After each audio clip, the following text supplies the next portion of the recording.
Greetings and welcome. We are in Freshman Honors English, and this afternoon our objective is to finish with R&J, Romeo and Juliet, Act 3. We are in 3-5, Act 3, Scene 5. And we left off yesterday with Juliet's mother coming in to tell Juliet, I've got great news for you. We're going to make sure that Romeo gets jacked in Mantua. We will send an assassin to take care of him. And secondly, your dad's decided he wants to marry you off in a couple of days. Hurrah! Now, Juliet's mom must assume that she's going to respond by saying what? Yay! Yay, Mom! That's so awesome! I'm so happy! No. She says, I will marry the killer of Tybalt before I would marry Paris. And of course, the mother's like, what? The audience is like, oh yeah, that's right. That's what happened. Right. And with that in mind then, Mom turns it over to Daddy. And Mother will say some nasty words, but Dad will say some really nasty words. Now I want to ask you a question. If you're watching this performance on stage, think before you answer. If you're watching this performance on stage when Dad and Mom start really wailing, linguistically wailing on Juliet, who would you be watching on stage? Juliet. To see her reaction. Capulet. Oh, the nurse. Thank you, Mr. President. It is natural. When you watch this on stage, you are seeing, no doubt, Juliet's response is fairly predictable. Mom and Dad's response, fairly predictable. I've got great news. What do you mean you don't want to marry him? I said you will marry, that kind of thing. It's fairly predictable for Mom and Dad. The one who you got to really be interested in is how would the nurse handle all of this? Now, the nurse will get involved a little bit later. Early on, she kind of does one of these numbers, like, gonna pretend like I'm not up here, that kind of thing. And the audience recognizes, oh yeah, the nurse is in a nasty, nasty spot. She knows and therefore can be somewhat held responsible. She is an accomplice to some of the stuff that's gone down, right? All right, here we go. Let's break our heart. Juliet, poor Juliet, she's going to hear good news, not so much, right? My husband comes to you. I pray you tell my lord and father, madam, I will not marry yet. And when I do, I swear it shall be Romeo, whom you know I hate, rather. Paris, he's unusual. Here comes your father. Tell him so yourself, and see how he will take it at your hands. Wow, so Mama says, no, you got it all wrong. I'm not telling your dad. You tell your dad. Which says something about, we already kind of realize that both Mama and Juliet understand Daddy's got a pretty bad temper. Yeah, Dad's got a bad temper. Interestingly, for your notes, we haven't seen Dad's temper in this play. After Tybalt's death, it wasn't Lord Capulet, it was Lady Capulet, it was Juliet's mom that demanded there be eye for eye, retributive justice vis-a-vis the Hammurabi Code and all of that. It wasn't Juliet's dad, it was Juliet's mom. But here, we're going to see Juliet's dad can flat out throw it. I mean, he can sling it, right? So watch this. He gets pretty upset. Watch it. Again, we're working now on page 886. Read closely, okay?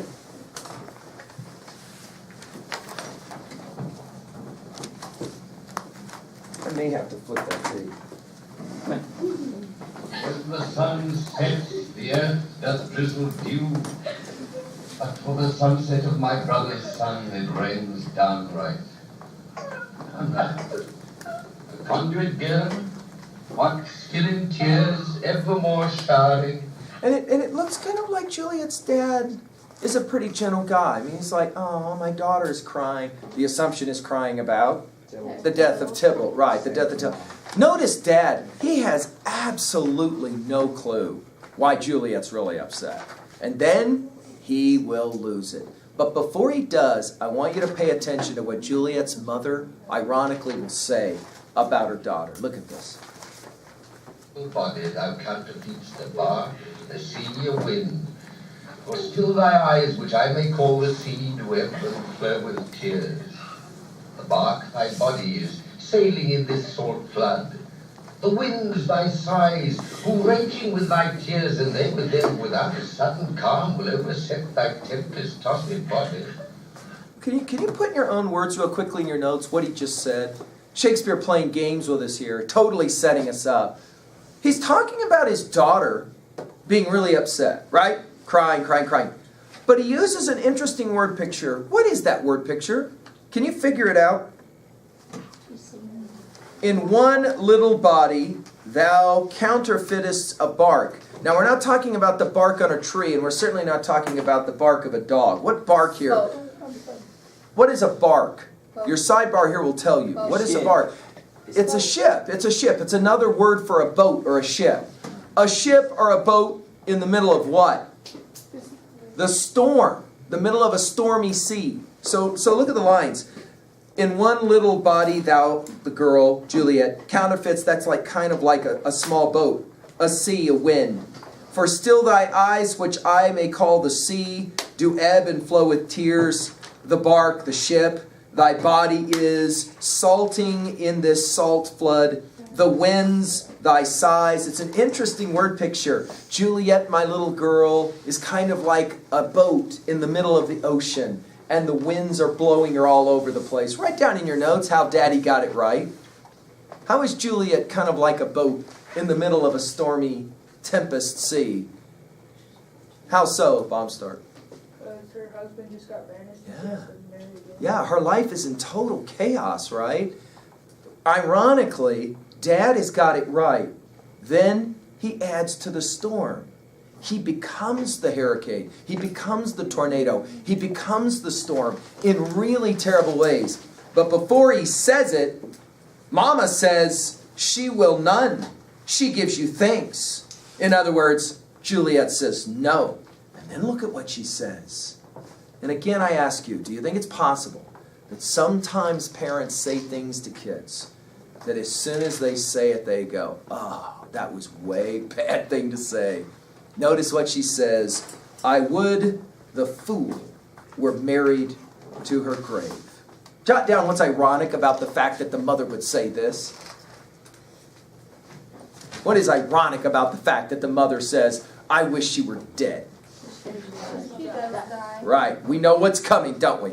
That is to say, the mother in a moment of rashness says something she probably didn't really mean, right? I think as kids, sometimes reading this play and seeing this play reminds us that just because a parent says something really terrible doesn't mean that he or she means it. Parents say things all the time that they don't really mean. I mean, is Mom upset? Obviously, right? Is she upset enough that she'd like to see Juliet maybe just go away? Maybe for the moment. But does she really mean, I wish my daughter was dead? No way. Clearly, Shakespeare is sending a little bit of a message to young viewers of this play. Parents will sometimes say and do things they will regret. They do not mean. Of course, someday you may be a parent, and guess what?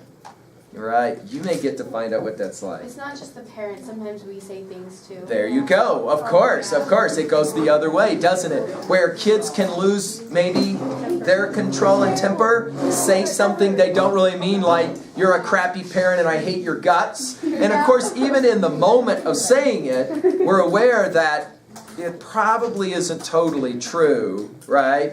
In other words, people say lots of things they really shouldn't say or don't mean to say in a moment of haste or rashness. Let's take a look at this. Okay, so you know when you're a little kid and your Yes. mom yells at you and you go, man, I wish I could die right now. I wonder what she'd do. Yes. That's what this reminds me of. You're right. And do you remember, I don't know if you guys, have we read Mark Twain's Tom Sawyer yet? No, We're going to that's read Tom one. Sawyer in the second semester. And Tom Sawyer plays this game where he does, like most kids, if I were to die, that would really get him back. And he kind of likes to pretend, and so he does. He pretends like he's dead so that he can sneak around and watch everyone weeping and wailing about the fact that he's gone and whatever, you know, silly young boy prank. Of course, it's not a prank once they find out that he's not dead. You know, it's like, you're going to get yours type of thing. But yeah, you're right. Children will say things and do things they don't really mean, right? And sometimes parents too. Let's watch.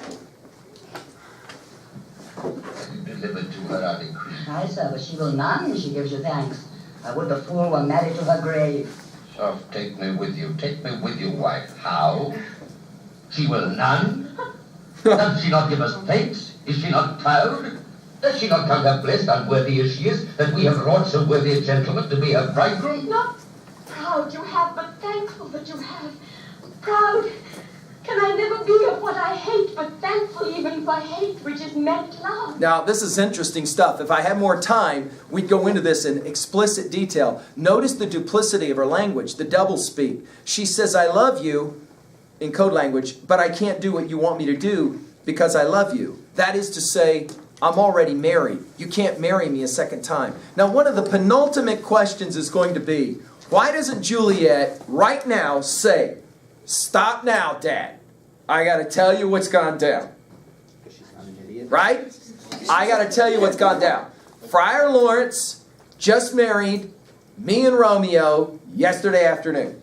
In the process, other things have happened. Romeo ended up killing Tybalt out of self-defense, and Romeo was here last night, and we consummated sexually our marriage, and we are husband and wife. Deal with it. Now, why doesn't Juliet do that? Because her face. Because she's aware that Yeah, the ripple effects are obvious, but watch the other side of it. She gets to live with this. Watch this. Daddy is going to lose it. Stop logic, what is this? Proud, and I thank you, and I thank you not, and yet not proud, Mistress Minion, you? Thank me no thankings, nor pride me no prouds, but better your fine choice gates Thursday next, to go with Paris to St. Peter's Church, or I will drag thee on a hurdle. Out to bring sickness, carrion, out to baggage, you tallow face. Oh, my, what are you mad? Father, I beseech you on my knees, hear me with patience, but to speak a word. Hang me, young baggage, disobedient wretch. I tell thee what, get thee to church on Thursday, or never after look me in the face. Speak not repine, and do not answer me. My fingers itch, wife. We scarce thought us blessed that God had lent us but this only child. But now I see this one is one too much, and that we have a curse in having her. Outdone her, ill. Heaven bless her, you're too brave, my lord, to rate her so. And why, my lady, wisdom, hold your tongue? Couldn't smatter with your gossip. I speak so treason. Oh, good ye goddamn! One speak. Peace, you mumbling fool. At your gravel, you're a gossip bowl, for here we need it not. Oh, you are too hard. God's break, it makes me mad. Day, night, hour, tide, time, work, play, alone in company. Still my care has been to have her matched, and having now provided a gentleman of noble parentage, of fair domains, youthful and nobly trained, stuffed, as they say, with honourable parts, proportioned as one's thought would wish a man, and then to have a wretched, puling fool, a whining mammet, in her fortune's tender to answer, I'll not wed. I cannot love. I am too young. I pray you pardon me. Oh, Interesting.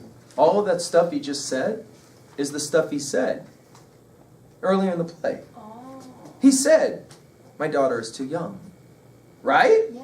And now all of a sudden, he's going to call up those things as if that's what Juliet is saying. Notice Juliet hadn't said any of those things. She hasn't said, I can't marry because I'm too young.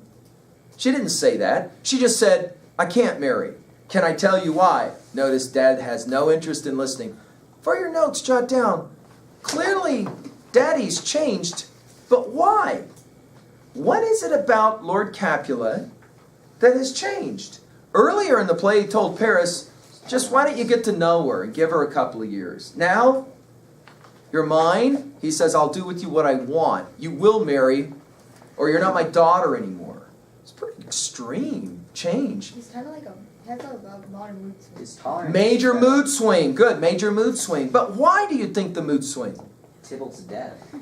That's the key, isn't it? A lot has changed, maybe, Lord Capulet, in this killing of this murder of Tybalt by Romeo. But why turn on his daughter like this? By the way, how many kids does he have? One. He only has Juliet. And he's treating her how? Do you think he has any right to be upset? Yeah. Should parents always get everything they want in terms of obedience? No. Should parents expect their children to always obey them, Oh no. no matter what they tell them to do? No. Should kids always obey their parents? No. No. I'm gonna do something Of wrong. course not. Like, this is wrong because you can't Right, do wrong. thank you. Miss Rules are Seidel meant to says, be broken. Seidel says, look, you kind of get a sense Juliet has obeyed her dad in almost everything to this point, which is why they get along so well. But he's asking her to do something she can't do, right? It's not that she doesn't want to do it type thing. It's that she can't do it. It's both. Wasn't Capulet in the beginning of the play, wasn't he non-concerned that Tybalt had just died? He was like, oh. You so do get a sense of that. That's my question. Why all of a sudden? Because she's not obeying. What is it that Tybalt's accustomed to? Total obedience. The minute that you don't get the obedience. Now, I've had freshmen who will say about this scene, I kind of understand this. I was the most obedient kid at home. I went all the way through elementary school, and I always did everything I was told. I was like the golden child. Then I hit middle school, and I started to develop my own ideas. And I remember vividly the time I told my mom, no. And she went, excuse me? And it was as if she totally forgot all of the stuff I had ever done in obedience. And the minute I said no, it turned into this huge war. Do you think it's normal adolescent behavior to go through a phase where you have to develop your own identity and therefore tell your parent, no, I'm not going to do it? See, some of us will say, yeah, you don't live in the house I live in. Maybe Juliet's kind of house. That is to say, yeah, no, you don't get to challenge authority or whatever. All right, here we go. Let's watch the end of this. Watch Daddy implode. Oh yeah, and then you got the nurse. She tried to talk to him. Notice she didn't get very far. Watch this. Wait, I'll pardon you. Please where you will. You shall not house with me. Look to it. Take on. I do not use the jest. Thursday is near. Lay hand on heart, advise. Can you be mine? I'll give you to my friend. And you may not? Hang, beg, starve, die in the streets. For by my soul I'll never acknowledge thee. Nor what is mine shall never do thee good. Trust to it. Bethink you. I'll not be forsworn. Poor Juliet. Is there no pity sitting in the clouds? Right, she just had a bad few days, huh? Oh, sweet, my mother cast me not away. Delayed his marriage for a month, a week. Watch this. You do not make the bridal bed in that dim monument where Tybalt lies. Wow, what did she just say? You know I'm gonna die. Do as thou wilt, for I have done with thee. Brutal. She says to her mom, come on, Ma, you gotta like help me out here. What's Mom's response? I'm done. You're on your own. Done with you. You are on your own. That's it. You are on your own. Let's jot down the ways in which Juliet is really now on her own. Think about this act as the way in which everyone's leaving Juliet. Who left her first? Who left her first? Romeo. Yeah, Romeo. Well, yeah, Tybalt left her. You're right. Tybalt is in death left her. Then who left her? Romeo. Romeo says goodbye. It's the last time she'll ever talk to him. Then who leaves her? Her dad. Dad just walked out and said, you either married a guy or you got no place to live. Also, the nurse had turned against her. Like We're about to see it. You're right. Before the nurse leaves her, though, Mom leaves her. I'm done with you. So Wow. wait, I have a quick question. What would have happened if she did like not poison herself and ended up not going to the wedding? Would they have kicked the nurse out with her? Or? That's a really fascinating question. It tells you something that Juliet is willing to take later. Poison, pretend like she's killing herself. Yeah. And the threat of waking up in a mausoleum that's completely closed off. We'll ask about the horrors of doing that. Clearly, Juliet believes her dad when her dad says, notice he says this is not in jest, which means what? I'm not messing around. This ain't no joke. In other words, you either do what I tell you, or there's the door, and you leave, and you never come back. Question, 3B question. Do you think a parent should ever use that threat? No. Does that help you try to all No.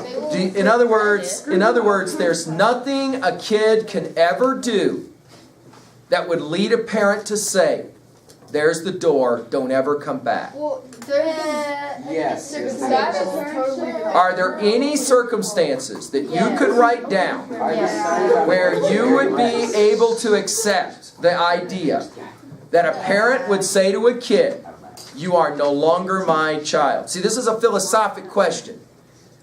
When a child is born to a parent, is the child-the-parent relationship always secure? Or is there something a kid can do that would make the parent say, "We are done"? Does a parent have a responsibility to a kid forever, do you think? Not until. What about at the age of 13? Depends. Let's say it out loud. His sending her away is sending her away to her death. She can't live. She can't live on her own. She can't. And he knows that. In other words, he's ostensibly saying, "You either obey me or you're dead." This circumstance is not right, but circumstances could lead to that. Yeah, this is a little over dramatic. This is extreme, we say. This is extreme. All right, here we go. Let's listen to what now Juliet will say. Because Mama now is left, and the only one left with Juliet is her nurse. Watch what the nurse recommends. Oh God! Oh Dad! How should this be prevented? My husband is on earth, my faith in heaven. How shall that faith return again to earth unless that husband sent me from heaven by leaving earth? Comfort me. Comfort me. Alack, alack, that I should practice stratagems upon so soft a subject as myself. What sayest thou? Hast thou not a word of joy? Some comfort there. Here it is. Face, here it is. Romeo is banished, and all the world to nothing that he dares ne'er come back to challenge. Or if he do, it needs must be by stealth. Then since the case so stands as now it does, I think it best you married with the county. Oh, he's a lovely gentleman. Romeo's a dish clout to him. An eagle, madam, hath not so green, so quick, so fair an eye as Paris hath. Beshrew me very heart, I think you are happy in this second match, for it excels your first. Or if it did not, your first is dead. Or 'twere as good he were as living here, and you no use of him. Now, while she gives these lines, if you're watching this on stage, what kind of face does Juliet make as the nurse starts to talk? Juliet goes from crying, "Give me some counsel, please give me some counsel," she's emotional, to all of a sudden the nurse starting to say, putting your own words, what does she say? Where's Paris? Romeo's nobody compared to Paris. Forget about Paris. Forget about Romeo. Marry Paris. What kind of face would Juliet have as the nurse starts to say, right, like, serious? Are you kidding me? Right, to which she then will say, right, the first question is, are you kidding? Are you serious? Watch. Speakest thou from my heart, and from my soul too, else beshrew them both. Amen. What? So thou hast comforted me marvelous much. Go in, and tell my lady I am gone, having displeased my father, to Lawrence' cell, to make confession and to be absolved. Marry, I will, and this is wisely done. Now, what do we call it? By the way, notice, it's interesting. She says to the nurse, did you see how quickly Juliet goes from being hyper-emotional to, we're going to use an adjective here. The word is stoic. What do you know that word? Stoic? Over related to the philosophy of Stoicism, showing no emotion. In other words, she goes from highly emotional to, okay, that's what we're going to do. Once she hears the nurse say, I think this is what you should do, she's like, okay, what's really going on, do you think? She's thinking her way out of it. She is aware that now she is alone. Nobody else, everyone's left her. She's all by herself. And she says, all right. So does Romeo doesn't know that she's like gonna give in to Cecilia. Right. See, this is a really interesting question. Remember, I told you one of the mantras of the play is, where's Romeo? Not only do people on stage ask that question all the time, audience members also start to ask the question, as in, where is Romeo right now? What is he doing? Of course, we know literally, where is he? Mansion. He's left for Mantua. He's had to leave Verona. He's had to leave the town, right? Juliet now, on stage alone, will speak the last words of Act 3. What do we call that? Put it in your notes, 2B. What do we call that when a character speaks alone on stage and other people in the audience can hear? This is the way for Shakespeare to tell us what the psychological deportment or makeup of the character is. What do we call that? Starts with the word, with the 3 letters what? S-O-L, soul. Right. And what's the word? Soliloquy. Soliloquy. Very good. Soliloquy. To soliloquize means that she's going to now speak. Nobody else is on stage. We're going to find out what she really thinks. Take a look at this, the final lines of Act 3. Here we go. Notice, how did we begin Act 3? Do you remember? We began Act 3 with what? Romeo. Them getting married. No. No. We began Act 3 with what? A fight scene, didn't we? That's how we began Act 3. Now, how are we going to end Act 3? Take a look at these lines. You should be reading with me on 890. Here we go. Ancient damnation. Whoa. O most wicked fiend! Is it more sin to wish me thus forsworn, or to dispraise my Lord with that same tongue which ye have praised him with above compare so many thousand times? Go, counsellor. Thou and my bosom henceforth shall be twain. I'll to the friar, to know his remedy. If all else fail, myself have power to die. Wow, let's just dissect it for a second. What does she say in the opening lines of her soliloquy? Who is she talking about? Ancient damnation, O most wicked fiend. The old devil. She's calling the nurse a devil. How dare you talk so well about my guy and then turn around and completely disassemble, talk the other way. And then take a look at it. Thou and my bosom henceforth shall be twain. Write in your own words what she just said about her and the nurse and her relationship with the nurse. They're now broken. Go ahead and write down what's ironic about the way she treats the nurse vis-a-vis the way her dad and mom treated her. Oh, what? Same way. In the same way what? And if she doesn't agree with her, then they're gone. There it is. Conflict resolution. Right? Conflict resolution. One way to resolve conflict is, you are no longer my friend, I'm never talking to you again. Bam. Done. This place seems to suggest this is probably not the best way to resolve conflict, because in the process of doing this, people alienate themselves from other people. For example, where is Juliet's dad right now?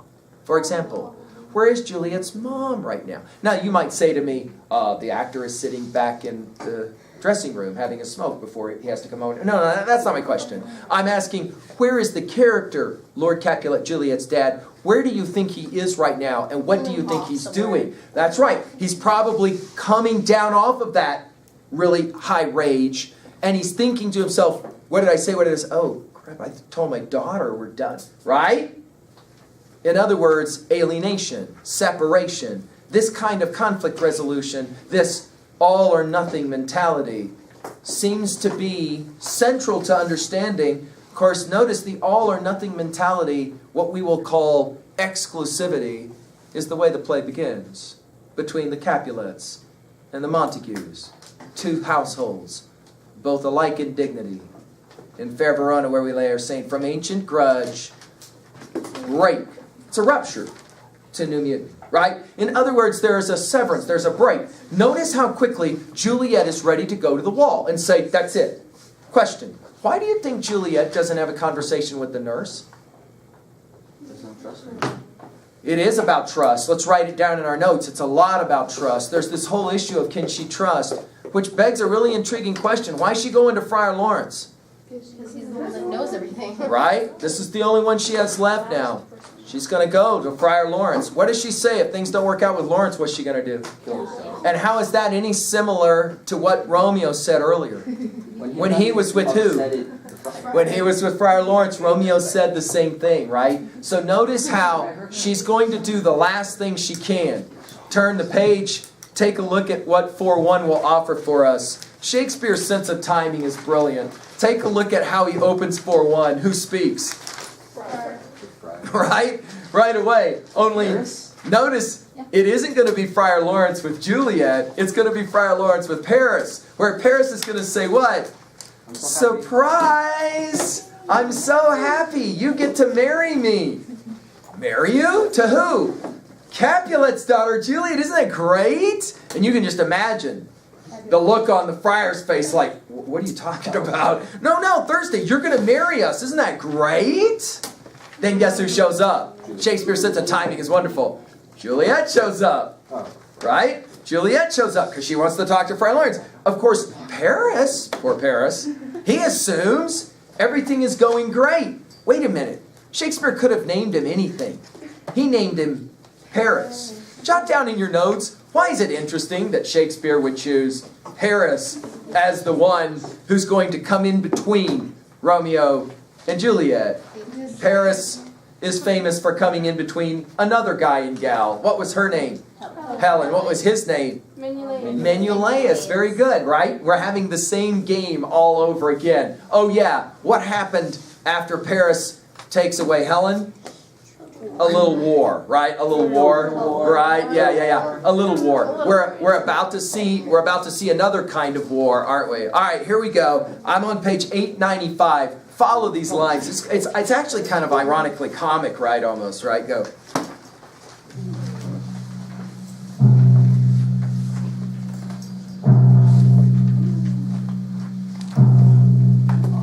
On Thursday, sir. The time is very short. My father Capulet would have it so, and I am nothing so to slack his haste. You say you do not know the lady's mind? Even is the course, I like it not. Immoderately she weeps for Tittle's death, and therefore have I little talked of love. For Venus smiles not in a house of tears. Now, sir, her father counts it dangerous that she do give her sorrow so much sway. And Wait a minute. Venus smiles not in a house of tears. Bottom of page 895. That's a cool line. We might want to write it down in our notes and then exegete it for just a moment. Venus smiles not in a house of tears. Everything about that line is, of course, contingent on your ability to know what do we mean when we talk about Venus. Venus is who? Hera. What's her name? Hera. Aphrodite. Very good. Venus is the Latinate or the Roman name. Aphrodite, the goddess of what? Love and beauty. Which one of the three goddesses were offered the apple in the story of the Judgment of Paris? The one for the beautiful. Who was the first one who stepped up? No. Who was the first one who stepped up? Hera, Zeus's wife. Who was the second one who stepped up? Athena, goddess of war. Who was the third that stepped up? Aphrodite. And Aphrodite offered Paris what? Me. No, one night. One night with? Her. With Helen. Not with Aphrodite. One night with Helen. The most beautiful woman in the world. Aphrodite's the one that gets the apple. Aphrodite is the goddess of love and beauty. Aphrodite helps Paris. Right? Only now here, it's Venus. And what is the line? Venus smiles not in a house of tears. In other words, he says, I would have talked to her more about this marriage thing and falling in love, but she's been crying too much about Tybalt's death, and, those two things don't go together. But I don't understand why he says I would have talked to love, but then they haven't really talked at all. They haven't talked at all, have they? That is to say, I kind of wish I had a little more time, but oh well, I'm going to get married, doesn't matter. Is it about Juliet that he's most excited about, or is it about Juliet's family's money, fortune? Yeah, you kind of get the sense of it, right? All right, here we go. managed to stop the inundation of her tears, which, too much minded by herself alone, may be dropped from her by society. Now do you know the reason of this haste? I do not why it should be slowed. Look, sir, here comes the lady toward my cell. Happily well met, my lady and my wife. That may be, sir, when I may be your wife. That may be, must be, love, on Thursday next. What must be, shall be. That's a certain text. Now this is fun poetry for Shakespeare, writing in his iambic blank verse here. Notice what the back and forth is. Paris thinks he's got his girl. You're about to be my wife. She says, Yeah. This about being a wife. Yeah. Code language. I am a wife. Right? Notice what must be shall be. Now we understand what that means. What's Juliet said at the very end of Act 3? If it don't work out with Lawrence, what? It's over. It's done. What must be shall be. Notice it's the friar who will say that's a certain text. In other words, what? He's starting to see the handwriting on the wall. Uh-oh, this is going to go bad. Oh, no. Of course, who's implicated in all of this? Him and there's. Right. He's the major one. Why? Because he married them. He married them. He did it. He married them. Watch. To this father, To answer that, I should confess to you. do not deny to him that you love me. I will confess to you that I love him. So really, I am sure that you love me. If I do so, it will be of more price being spoke behind your back than to your face. Poor soul. Thy face is much abused with tears. Tears have got small victory by that, for it was bad enough before their spite. Thou longest still more than tears by that report. That is no slander, sir, which is a truth, and what I spake it to her face. Thy face is mine, and thou hast slandered it. It may be so, for it is not mine own. Are you at leisure, Holy Father, now, or shall I come to you at evening mass? My leisure serves me, pensive daughter, now. My lord, we must entreat the time alone. God shield I should disturb devotion. Juliet, on Thursday early will I rouse thee. Till then adieu, and keep this holy kiss. Poor Juliet now. She's like, are you serious? You better figure this out now. What is going on? Of course, ironically, Lawrence doesn't really know what's going on. Notice, he was told about all of this from Paris. Just happened, just now. So the sense of timing is, let's put it in our notes, all about confusion, state of chaos. Notice there's, from this point on, that word picture of Juliet's father, of being in a little boat on the ocean, just getting tossed all over the place. Or maybe we would think in Western terms of being on the back of some kind of bucking bronco or something, just crazy chaos, action, no way to get calmness, no way to get stability, right? And here now, she's going to look to say, what is going on? I need some help. What are you going to offer to me to help me? Now, we're going to stop here listening, but I want you to jot down in your notes really quickly. What advice at this point can you give Juliet to solve this problem? Lawrence's advice is going to be fairly extreme. We're going to fool him again. We fooled him once by marrying you. We're going to fool him again by killing you. Which seems like kind of extreme advice. What would you recommend? If Juliet came to you, what would you recommend to her? Would you say, let's get you out of town? Would you say, let's go tell the truth? Why doesn't Friar Lawrence just say, listen, we got to end this now, this confusion. You and I are right now going to your mom and dad. We got to tell them everything. Of course, her instincts would be what? No. He would say, no, we've got to tell them. Why do you think he doesn't do that? Because then he's going to get fired. He's implicated, isn't he? He's just in much trouble as she is. You're right, maybe more, right? Because why? He married them. Yeah, he's older, right? She can be allowed a little bit of stupidity. He's older and wiser, should know better. Okay, so what would you recommend? Write it in your notes. What is the solution to the problem? Write it down right now. What is the solution? See, oftentimes viewers of this play will say, geez, that was so stupid. Why? And so I'm saying it. All right, well then you solve the problem. How do you fix it then? Go ahead, write something down. You come up with a solution that can actually fix this problem. And whatever you write down, consider the implications, right? Right? There is that. The play. What is, can we say it out loud for your notes? I'll ask it this way. What is the right thing to do? Tell the parents. What is the right thing to do? This is what I said. Tell the truth. Why is it telling the truth is never an option? Why? Nashua, she's already disowned, basically. Dad doesn't want her, mom doesn't want her, nurse doesn't like her no more. Friar Lawrence does not want to accept the consequences of his action. Does Juliet want to accept the consequences of her action? No. Nope. Does Romeo want to accept the consequences of his act? No. So what we're saying is, there's no solution? Is that what we're saying? To please everyone. No way to please everyone. I say Rosaline in Paris. Ah! Cottrell says, let Rosaline go find Paris, or Paris find Rosaline. That's the solution, right?